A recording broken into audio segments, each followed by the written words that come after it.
My mother was to the right of me, I was to the left, and we were there about 30 seconds, and Mrs. Kennedy came around the corner in a beautiful pink dress she had, and she shook my mother's hand, shook my hand, and stood next to me. And as a 15-year-old, I couldn't have told you my name now. I'm standing next to the First Lady. And then right there, President Kennedy came right behind her and had a cigar in his mouth, and he took a puff out of a cigar and put it in a sand urn and shook my mother's hand and came and shook my hand and did not let go of my hand and looked back to my mother and said, "You got a good-looking young man here."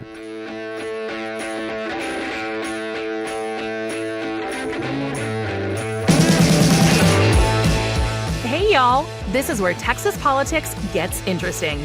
Here again are two guys named Jason, some great guests, and cold Texas beer for another smart conversation on Yallitics, the unofficial political podcast of Texas. Hey guys, welcome back to a brand new episode of Yallitics. Wheeler is going to be really upset that he missed this. We're on the road. We came over. Is this still Tarrant County? No, you're in Parker County. Parker County.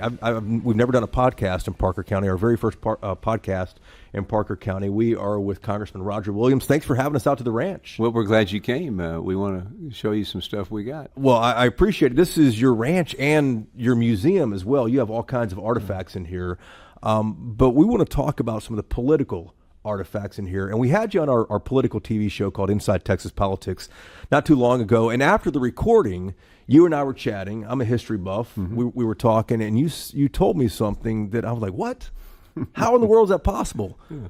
You've shaken every president's hand from Harry S. Truman to Donald J. Trump. Exactly. And that's why I said, well, you know what? Let's get together with a podcast. Mm-hmm. And let's talk about these because you had some favorites in there. You recollect every one of these. Right. So thanks for having us out here. And for folks who may not be represented by Congressman Williams, he's served in Congress since 2013, chairman of the House Small Business Committee right now. Before that, though, he was the Secretary of State in Texas under Governor Perry from 2004 to 2007. And for folks who may have purchased a car from you. Well, I hope so. Car dealership owner as well in Weatherford, right? In Weatherford, right. All right. I know you're with all the stuff. You're a busy man. And then for the sports nuts, I can't leave this out because I'll have people say, "Well, why didn't you mention his baseball career?" Yeah. You know, former baseball player, TCU, outfielder, right? Outfielder, and then with the Atlanta Braves, with the farm team there. You had a rotator cuff injury. I did. I had people said, well, "Did you get Tommy John surgery?" I said, "No, Tommy John was still playing." But I did tear a rotator cuff sliding into first base, and I never did that. I always went feet first, but this time I went head first, and my shoulder hit the ground, and I tore a rotator cuff. And that did it, huh? That pretty much does it because if you're playing second base and you can't make the turn on a double play from third to second to first, you're in the wrong business. What did you think about the World Series? I thought it was fantastic, and I was really excited about the numbers that came out. I think you would know 46 million people, I think, watched the seventh game, which was great. Blew the NBA game away. Yeah. It was a great series. I mean, and I think we're seeing two of the greatest players ever in our lifetime, ever in the industry. Aaron Judge with the Yankees and Ohtani with the Dodgers. I mean, these guys are unbelievable. They're big. They're strong. They're doing things that even Babe Ruth didn't even do. Yeah. So it's an interesting time for baseball. Ohtani is incredible to watch. I've seen him play a few times in person when I was in Los Angeles. But I thought the Blue Jays were going to take this up until the seventh or eighth inning. Right. Well, that ball hit the bottom of the fence and didn't come out back in play. Ground rule double is what they call it. It would have been a triple instead of a ground rule double, and they would have won the World Series. Wow. Yeah. Yeah, a lot of folks in Canada are upset about that one. Well, it's time for the Americans to beat the Canadians, right? Let's go back to the whole point of being out here today. How have you shaken every president's hand from Truman to Trump? Well, that's a great question. It's an interesting story, and I've told some of my friends in the political business, and they all say, "Well, I don't think anybody I know could even say that."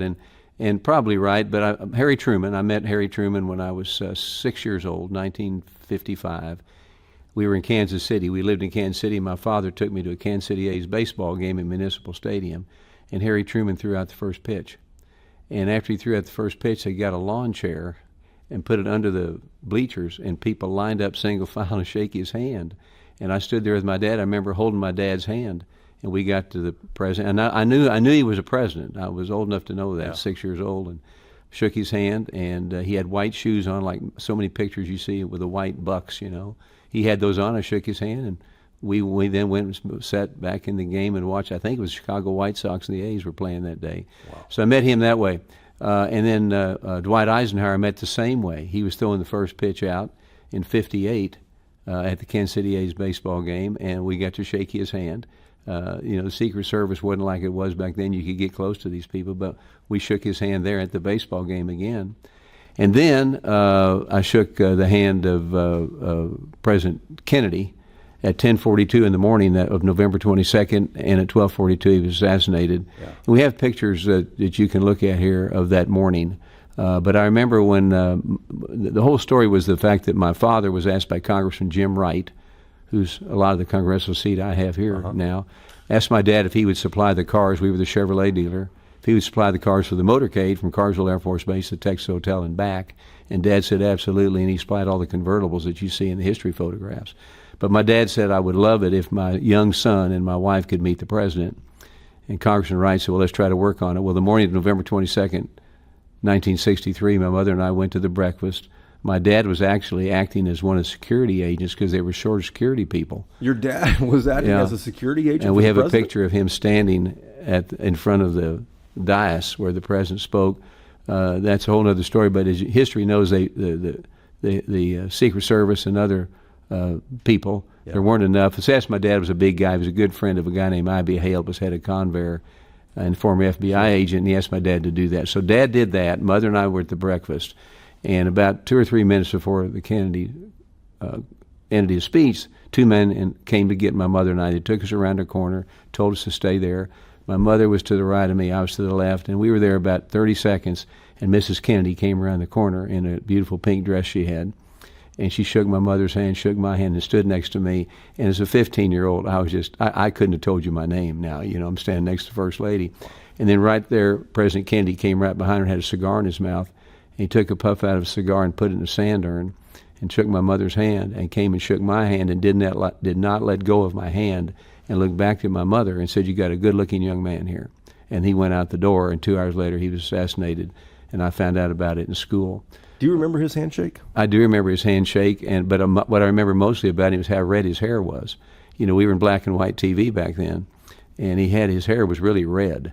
And it took me back a little bit that I wasn't used to seeing that. But I do remember his handshake. But at 15 years old, First Lady, John Kennedy, you're just in another land. But I remember, and that whole event is like it was yesterday to me, because Lee Harvey Oswald went to my high school, and so various other things we can talk about later. But that's how I met John Kennedy.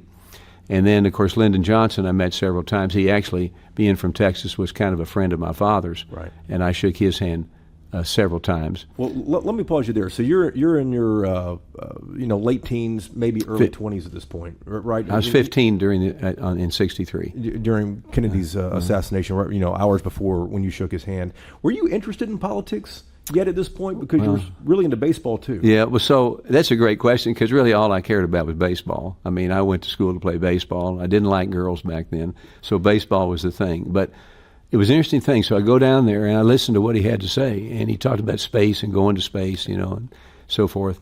And he was young, he was 44. I was 15. And I remember listening to him, and I said to myself, I think I can do this. You said that? And to my mind, I think I can do this. Not knowing really what this was, but I could do what he's doing. But he touched a lot of people, both young people like myself, Democrats, Republicans. My dad was a Republican, my mother was a Democrat, but none of that mattered. He was the president, but he related to me. And the world was a different world back then, and he related to young people, and he got young people involved. And, you've seen the photos and talked to people that day when he was assassinated, what a tragedy it was for young people. They'd lost a leader, and things kind of turned after that. But no, I remember what he said, and it kind of got me engaged. Now, when I had a chance to vote back when I was 21, that's when voting was 21, I went back and thought about John Kennedy, and it was a motivation for me to go vote, and I've always got involved in politics ever since. Wow. So President Johnson makes a little more sense. He was a friend of your father's, right, you said, but he's from Texas as well. Yeah. So you met him on several occasions. Several occasions I met Lyndon Johnson, and I always thought he was fatherly figure, and one of those things is I'll take care of you, don't worry about it. And so I got to meet him that way. He seemed like a real kind of rough and tumble guy, but would always get deals done. No, he's a deal maker. Yeah. They talk about Trump being a deal maker. I think Johnson was the original Johnson deal was maker. the original wasn't he? deal maker. He'd make a deal, but it was always to his benefit. Oh yeah, well it had to be. What do you remember about him, about Johnson? Well, what I remember was him, like I said, he seemed older to me, although he wasn't. It was amazing. I think he was only 54 when he got sworn really? in, but he looked older. But he, a fatherly figure is what Lyndon Johnson showed me, that, he was he had a deep voice, he had a big hand, and he would ask questions, but he was kind of a fatherly figure that, which you kind of wanted. This guy's going to take care of me. He's going to take care of our country. And a lot I disagreed with him on as I got older. Yeah. But he was a leader and a powerful figure, needless to say. Yeah, indeed so. And then let's talk about President Nixon. President Nixon was interesting. How did you come across him? Because he's from California. He's not from here. What was the occasion in which you met him? So the occasion was 1972. He was running for president. Okay. And under a bleacher somewhere, or what? Well, actually, it was in spring training in Florida when I was with the Braves. We took batting practice, and they told us that President Nixon was going to be in our locker room today because he wanted to come in and say hello to the team and get his picture taken with Hank Aaron. Hank Aaron was chasing Babe Ruth at that time. You remember he broke the record in '74, and Hank was the home run king. And so he's in Florida, in West Palm Beach, to see Hank. We take batting practice early. We have to put our game uniforms on. We have to sit in our lockers and wait for the president to come. And I'll never forget there. Rod Gilbreth was my locker mate next to me from Mississippi, myself, and they went around this way, and the front door was across the building. And the front door opened. There the agents came, Secret Service agents, and there was Nixon. Wow. And he shook, and he went and shook everybody's hand on the team. And I was the next to last. He shook my hand and then went to the center of the clubhouse and said he was glad to be here, glad to be with the home run king, Hank Aaron. And he said that he said I have the greatest job in the world, being president of the United States, but there's only one job that I would leave it for, and that is being commissioner of baseball. And we kind of giggled, and he says, because it pays me $100,000 a year. And we all laughed because back then, our average payroll, I think, with the Braves was only like $35,000.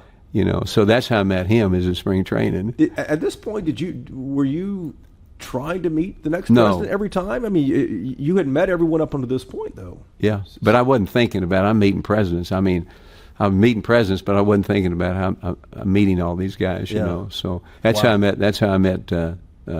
President Nixon. Nixon. And you have a picture over here on the wall, right over here from where we are right now, of you and President Ford. Right. That was after he left office, I believe. That I was. presume you met him once So or twice? I met him in Sun Valley, Idaho. Harmon Killebrew, a great Hall of Fame baseball player, had a tournament every year to honor one of his teammates named Danny Thompson, who died of cancer. And Harmon would bring in all these great people and so forth. And at the time, I was still with the Braves, so I kind of was a lower-level celebrity and so forth. But Gerald Ford was there to play in the tournament, and I got to hit some balls with him. And, I don't know if you remember, but he was a horrible golfer. A wonderful man, but a terrible golfer. Was and he really? could hit balls sideways. He could do whatever. And so I got to play some golf with him at Sun Valley in in Harmon Killebrew's golf tournament. Yeah. And it was a great man, but a horrible golfer. That's funny. And was that the 70s or the 80s? When was that? That would have been, I guess it was in the 80s or so. Early 80s. Yeah. 79, 80, 81. That picture you see is at Ambassador's house in Palm Springs at an RSC event. I was vice chair of the RSC at the time. We had an event, and he was our guest. Okay, and that's gotcha. where that speaker is. And that then picture. President Reagan's in office at this point in the 1980s. So Reagan, but I met Reagan first in '76. A lot of people forget he ran against Gerald Ford in the primary. You remember? Yeah, absolutely. And got defeated. Yeah. But he came to Fort Worth, and I got to meet him at a person's house in Fort Worth who was a big Republican donor, had him there. So I shook his hand there. And then he came back, and there's pictures of that. And then he came back to Fort Worth in '80 and had an event at the Texas Hotel. And there's pictures of my dad giving him a jackalope. My dad, Jack Williams, was kind of the mayor of Fort Worth. You know, he had gimmicks he'd given to everybody. There was a picture of it. He received a jackalope. And so I shook his hand several times during those couple of years. What do you remember about President Reagan? Because people called him the great communicator. He was a real turning point for the Republican Party at that moment in history. Well, he was, because in 80 and 81, I was in business. I was a Chevrolet dealer. I mean, I was working, and I was paying 20% interest under Jimmy Carter. Yeah. And it was unbearable, and Reagan came in, got the interest rates down, got inflation down, kind of the rest is history, and got business going again. But I remember him, was interesting too, again, being a young person. He was the first guy I ever saw wear a brown suit and make it look good. And I remember thinking that, you know. And he really was a big guy. I mean, he was. Was he really? I mean, I'm going to guess he was 6'2", probably, and which was fairly large, and so forth. So, well, I checked him over pretty good. Yeah, I bet. Well, for the history buffs here, you just reminded me. I skipped over President Carter. Right. That's a president that I've met.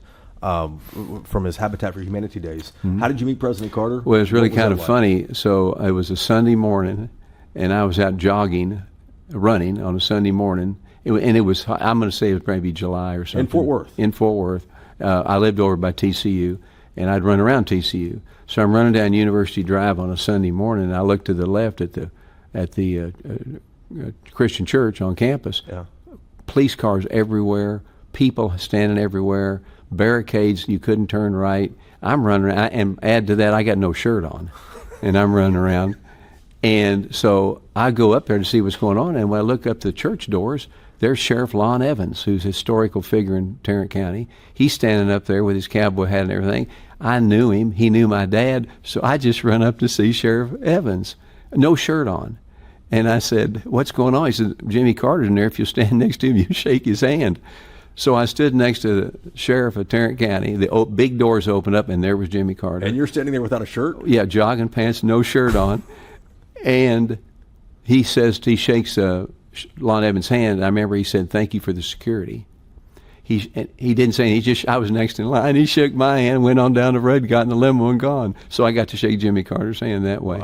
Wow. That's a good story. I didn't realize you were just jogging by. And was that a Sunday morning, you said? Sunday morning. Sunday morning. And you didn't realize the president was in town? I didn't have a clue he was in town.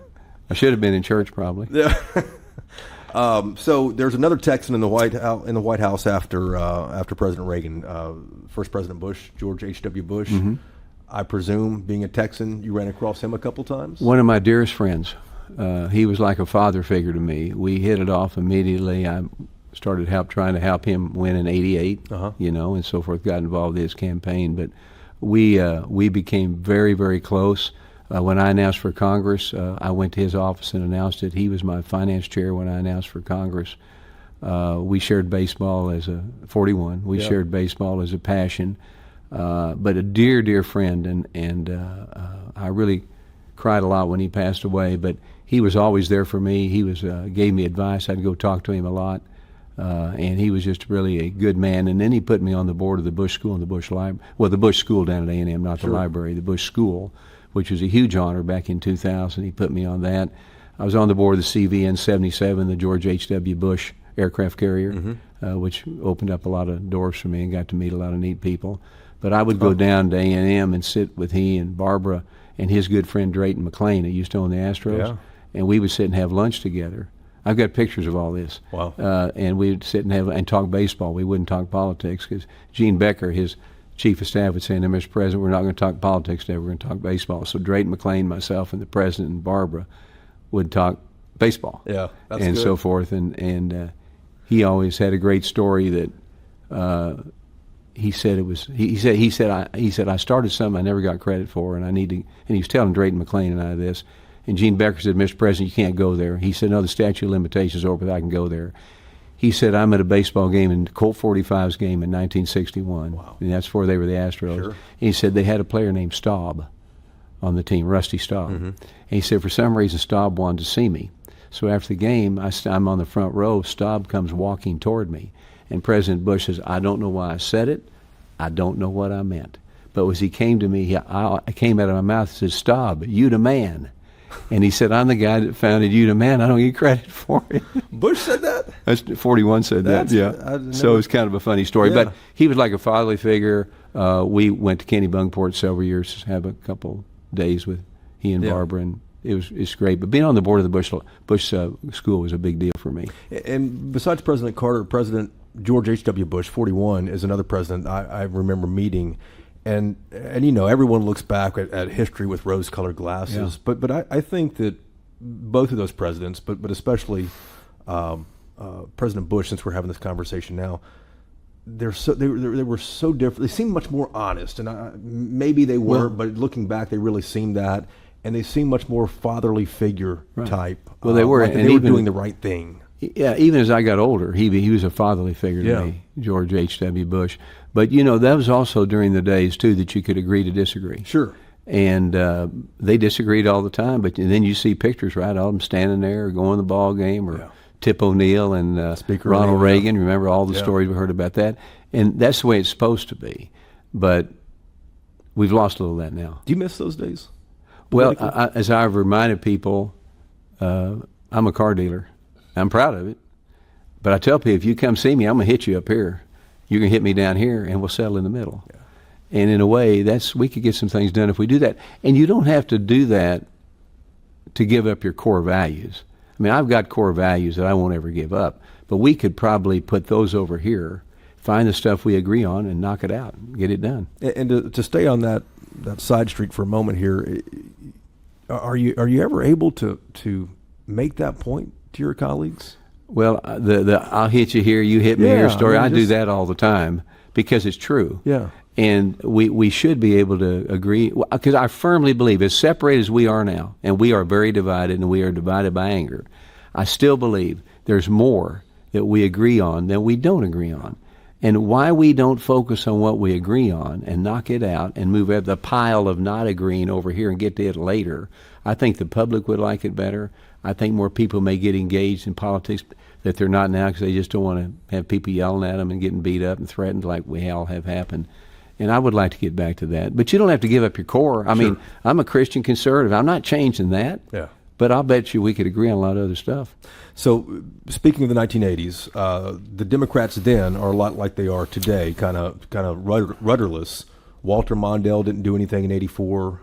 Got blown to pieces. I recollect in the Electoral College. Dukakis couldn't do anything in '88, and no one expected this country governor from Little Rock, Arkansas, to have a shot. And here Bill Clinton ends up defeating President Bush. At what point in 1992, at what point did you ever meet President Clinton? And what was that like? Because you talk about retail politician. Yeah. I mean, man, he was a good one when it comes to that. No, Clinton was a retailer. Trump is a retailer. Sure. Okay? And we can go back who were the retail presidents. There's some that were not. Yeah. But I met Bill Clinton in Fort Worth on top of a tractor-trailer flatbed, giving him a pair of Justin boots. For coming to Fort Worth, he came and spoke to the chamber and that kind of thing, and I gave him a pair of Justin boots in a box on the top of a flatbed truck in downtown Fort Worth. This is during the '92 campaign. Is that when it was? I guess, or maybe the '96 campaign. I don't know if it was during the campaign, but he was president. Yeah. So all these presidents came to you essentially. I mean, I could say that, right? Except when you were in Kansas City there. President George W. Bush, 43. That's an easier one. Again, a Texas president. Well, and a dear friend. Is he? A very dear friend, and we still communicate. And when my wife passed away in January, he was before President Bush called to give me his condolences, and I remember that. But we're friends. I mean, we see each other at the ball game. We talk. We've just been a lot of the things that happened to me politically has totally been because of the competence that 43 and 41 had in me to go to Congress, run, do a job, and so forth. But the main thing about President Bush, we shared baseball together, and we would talk baseball all the time and so forth, rather than politics. And did you ever give him advice when he was part owner of the Rangers? I told him not to trade Sammy Sosa for Harold Baines. He said that's the worst movie he ever made. Yeah, you shouldn't get rid of Sosa there. Yeah. And then the other Democrat that really changed the course for the Democratic Party is Barack Obama.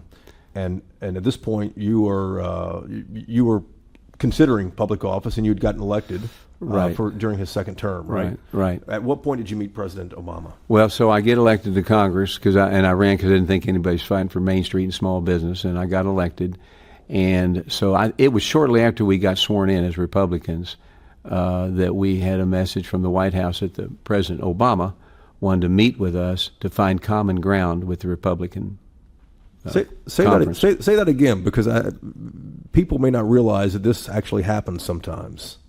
That Yeah. you have a leader of another party wanting to reach out. Right, and he did, and he wanted to reach out. So we all went to a room with a podium, and we waited for him to come, and folding chairs were in the room, and he came, and before he shook anybody's hand, he stood in front of the podium and said, "Now, before we get started, there's something that I want all of you to know. I want to remind you that I won the election." And that's how he started it with the Republican conference, which is not the best statement to make, but Right. a little adversarial. But he said that I won the election. He was going to spend his political capital, Yeah. but he wanted you guys to know that. He wanted us to know that, and then he shook everybody's hand, and that's I was actually on the front row, and I shook his hand like anybody, and he went Yeah. down and so forth. But that's how I met him, and then the other time I shook his hand was at President Bush 41's memorial service in Houston, Yeah.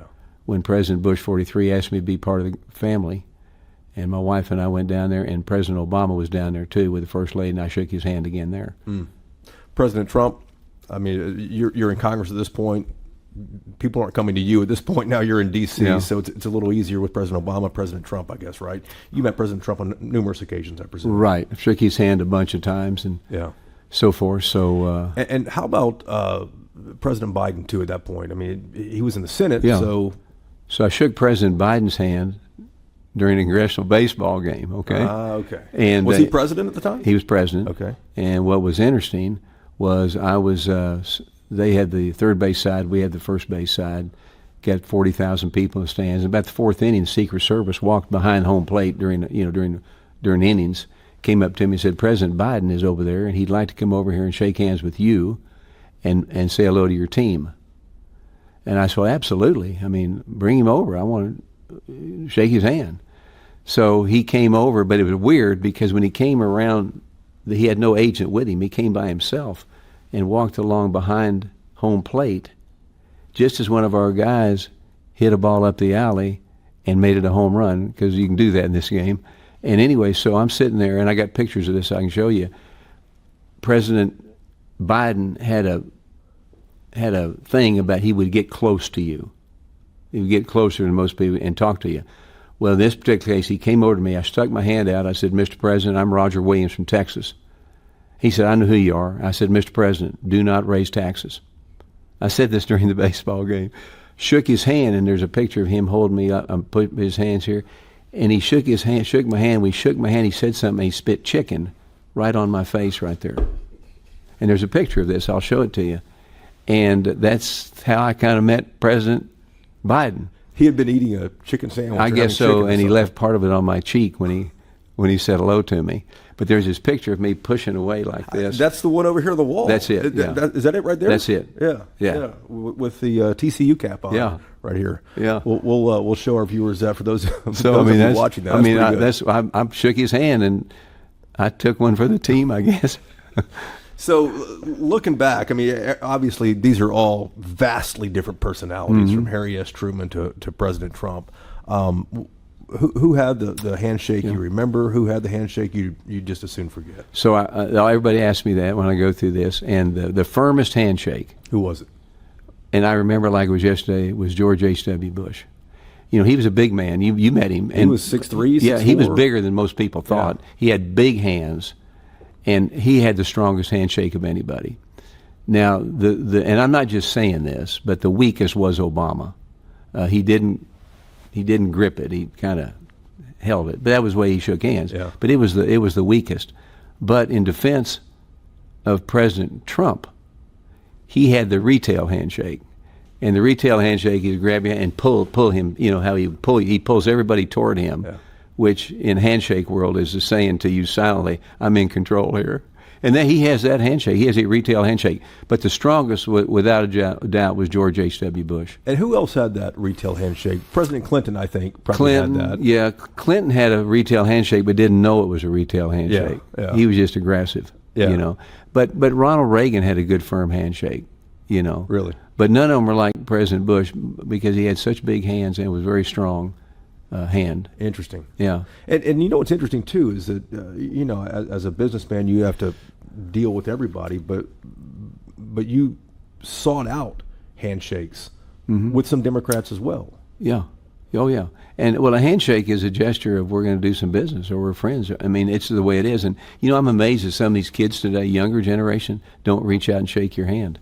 You have to stick it out, and then they put it out. They don't. But my dad always told me, stick your hand out and shake hands with everybody, but grab a lady not as strong as you grab a guy, and so forth. But so it's an asset, and it's a silent salesman when you shake somebody's hand, and so forth. So, what would your dad say about all these handshakes that you've gotten over the years? when he took you as a 6-year-old under the bleachers there to see President Truman in his white shoes, what do you think your dad would say about all this? Well, I think he'd be proud of it, and I think he would include himself in the story because Daddy died in 90, so he was right there with me through 1990. Yeah.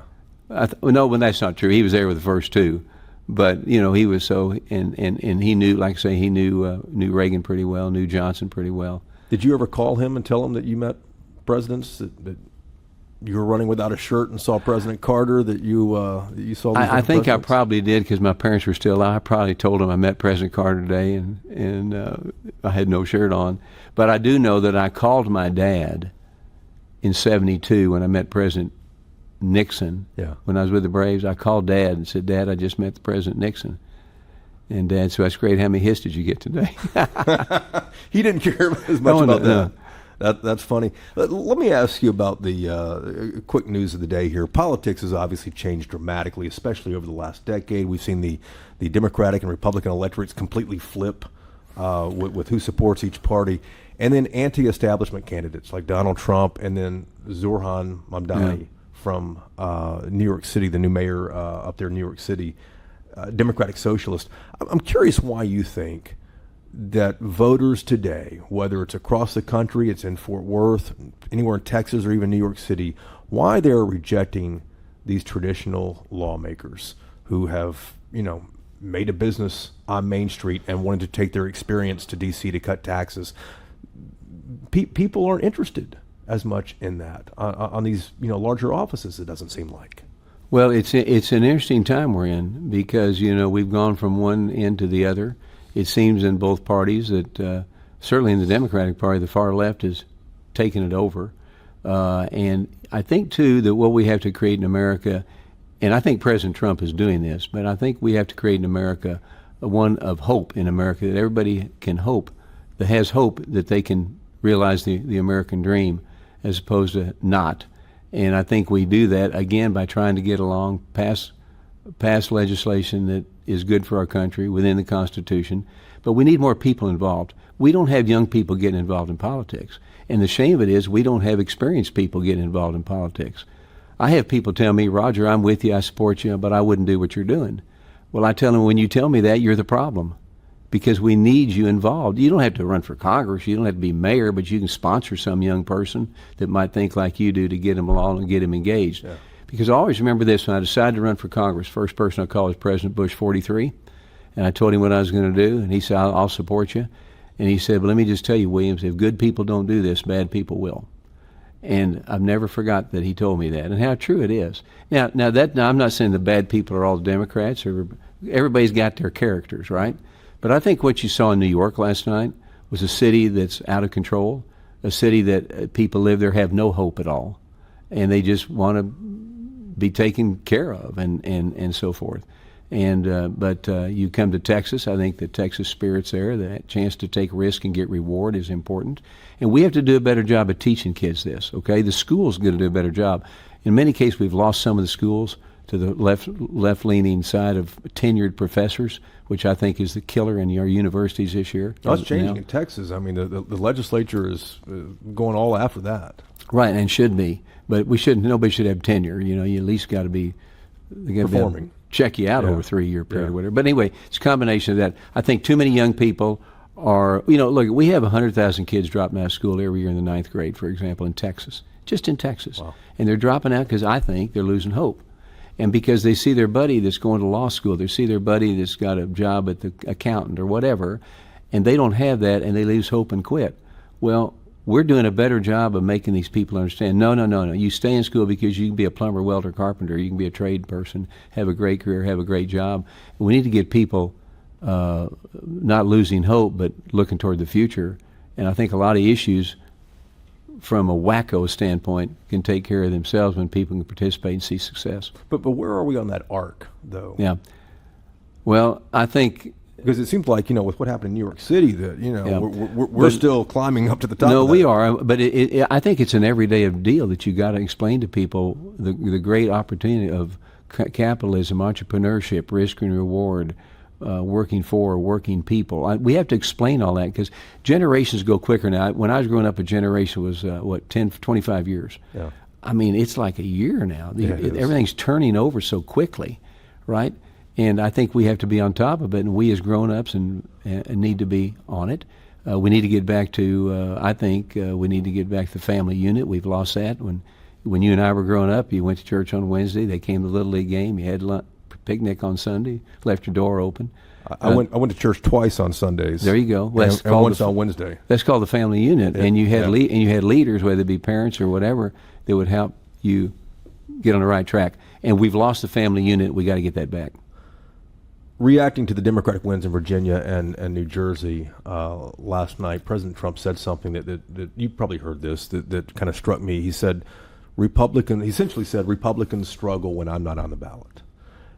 He's not on the ballot next year, but the midterm elections are going to be pivotal for control of Congress, like they always are for midterms. What do you expect to happen with him not on the ballot and with that comment he made? Yeah, there's some truth to that. I mean, there really is. You want his endorsement. But I think when we get to 28, what we have to do as Republicans and conservatives, Christian conservatives, if we have to explain our message better, sometimes we don't explain our message like it should be. We've got to be able to tell people why less government is best government. We've got to be able to tell people why strong defense is important. Lower taxes, less government, why cut spending, defending borders, hanging with Israel, all those things. We got to be able to sell ourselves. Because in many cases, the other side doesn't have to sell themselves because they'll have some people in the press will just do that for them, and they don't have to do it. But we as conservatives must sell ourselves. And me being a salesman, being on commission my whole life, I get frustrated sometimes. We need to do a better job in selling our product. We need to show why. We need to show how, not just say it. And I think once we get that message out, people will buy into it, and we secure our next election because it's going to be challenged all the time. Does Trump run again in 28?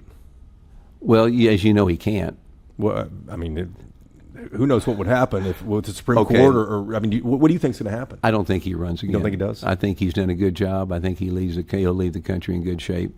But I'm a big believer. I tell people I make votes based on what the Constitution says, what my conscience says, what the district tells me in the Bible, and he can't run again.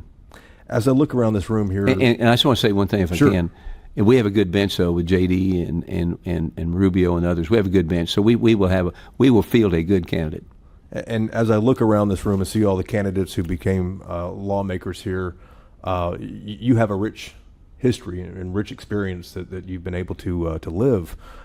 How much longer do you want to stay in D.C. with the temperature rising up there? Yeah. Well, that's a good question because I'm not an angry guy. I'm a happy guy, and it's angry up there. So here's the deal. I will be announcing that I'm running again. I chair the Small Business Committee, which is important, and I don't want to give up a chairmanship. I think I'm the right person to lead that committee, and I frankly want to stay with Trump. I don't want to leave him in the middle of the cycle because he needs all the friends he's got, and we don't agree on everything. We agree on most things. So I plan on running again, and we'll see what happens. Do you expect a challenger? After that? Well, I always expect a challenger. That's the great thing about running for public office. Anybody can do it and so forth. So if I have a challenger, I think my message and my stance in my 15 years in Congress will stand for itself, and I think we'll be okay. But we take nothing for granted. and we talk about the rich histories here of so many people and you've shaken hands with over the years. What do you think your legacy is when you're hanging on somebody's wall? Because I'm sure you're on quite a few walls yourself. What do you want people to remember about Roger Williams? Well, you hope that somebody remembers you. President Trump told us the other day that nobody in this room will remember us 100 years from now, but one person will be him, and he's right. But look, I think we've left a legacy from a business standpoint, political, even sports. And I guess I'd want people to realize I was honest. They knew where they stood with me. I really worked hard. Love my family, love my country. And that's pretty much it. And at the end of the day, one thing my dad said, and he told me this, and I've told this to other people, is that what you want to do is live a life that is worthy of being copied. And that's pretty true. If you can live a life, if your life is one that somebody wants to copy, I think you've done your job. I don't know how else to end the podcast besides that right there. Congressman, thank you so much for having us over. I'm really glad we made the trip to Parker County. It's been fantastic. I can't wait to take a deeper look around the archives here because you have some fantastic stuff. Is there any one thing that you really like to show visitors when they come in this room? Well, they're all so different, but I do have one thing that people have told me, experts have told me it's the only thing I like. It's priceless, and I'll be able to show it to you. But it's 1969. My dad was the 100th anniversary of baseball, and I was at TCU and I had a good year. And as a payback for having a good year, my dad took me to the 100th anniversary banquet to honor baseball. And Mrs. Babe Ruth was there, Miss Lou Gehrig was there, Dizzy Dean was there. I mean, you name it. This is 1969, so you had a lot of guys. Some guys actually played at the turn of the century were there. It was great, and I got a picture of this, and so forth. But we got on the plane at Love Field to head up there, and we flew first class. And we got ready to go, but we were delayed because there was one seat that was empty, and we were, I guess, waiting on that about 3 or 4 minutes. And finally, that person that was going to sit in that seat walked in. And when he walked in, I knew exactly who it was. And we took off, and I told my dad, said, "Daddy, I'm going to get his autograph." Who was it? So I go up there, and I was smart enough to take a pen with me, but I didn't take something to write on. So this guy had a blue blazer on, a red shirt, white tie, alligator shoes with tassels on them. It looked perfect. I took my pen up there and I said, "Mr. Mantle, Mickey Mantle." He had just retired that year. I said, "My name's Roger Williams. I play at TCU. You're my idol. Can I get an autograph?" And he couldn't be even gracious. I didn't have anything, so he reached in the pocket in front of him and took my pen and wrote to me, "To Roger, keep slugging, Mickey Mantle." And he gave it to me. Wow. Well, the thing that makes that more valuable than anything is because, if you have something nobody else has, that's got value to it. Well, when he pulled that out of the slot there and signed it, he signed it on a barf bag. So I have Mickey Mantle's signature on a barf bag, and I have been told by appraisers that is priceless. I mean, there was somebody out there who would pay a lot of money for that because they know there's no more Mickey Mantles on a barf bag. But anyway, that's an answer to your question. Did you shake his hand? I shook his hand. The other hand I shook too, which not to keep going here, was Netanyahu's. Yeah. I got to shake his hand. That's kind of a bonus handshake. Well, you have Henry Kissinger over here. You have a number of them. But anyway, maybe it's a future episode because I'd love to go through the things here. Yeah. But from Truman to Trump, it's really fascinating. I don't know of anyone else alive today who's done that, who's shaken so many hands. So, Congressman, thanks for having us out here. Really appreciate you sharing the insight, opening up your archives to us, and letting us see this. And we wish you many more handshakes of future presidents. Thank you, and God bless. Appreciate it, sir. Okay. Thank you.